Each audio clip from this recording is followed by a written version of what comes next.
para penikmat semangkuk salad.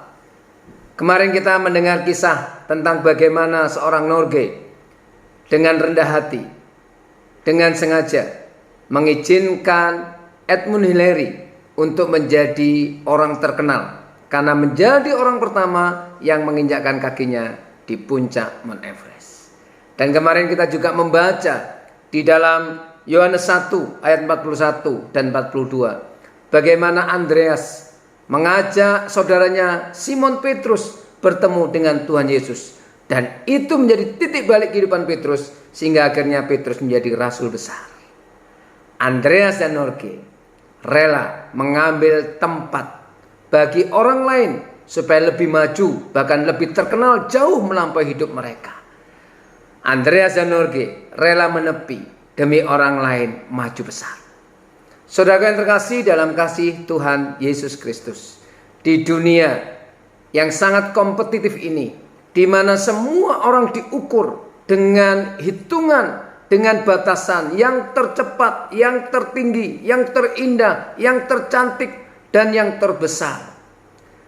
Seringkali kehidupan seperti ini menafikan kehadiran orang-orang di belakang layar yang justru menopang, mendukung, bahkan menjadi jalan terbuka, jembatan emas bagi orang-orang yang meraih hal-hal yang disebut tercepat, terindah, tertinggi, terbesar, dan termegah. Di sini dibutuhkan kerendahan hati.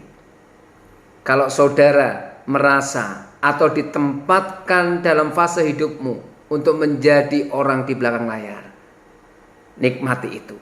Dan justru mari kita belajar dengan rendah hati untuk mempersilakan orang lain lebih maju, mempersilakan orang lain lebih bisa terberdayakan dan meraih hal yang terbesar dan terindah dalam hidupnya.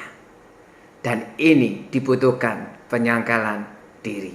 Mari sekali lagi kita membaca Yohanes 1 ayat yang ke-42.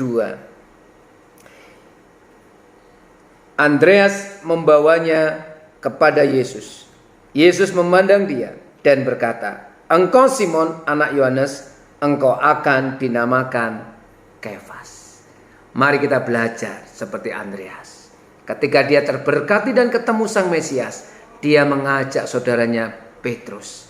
Dan dia rela Petrus lebih terkenal dari dia. Sebagai orang tua, sebagai sahabat, sebagai jemaat, sebagai hamba Tuhan, sebagai majelis, mari kita dengan sadar dan dengan rendah hati memberikan orang lain untuk terberdayakan dan melesat dengan pencapaian hidupnya. Ingat, seringkali fase kehidupan menaruh kita di tempat yang membuat kita harus memilih dan hanya memilih untuk rendah hati. Tuhan Yesus memberkati.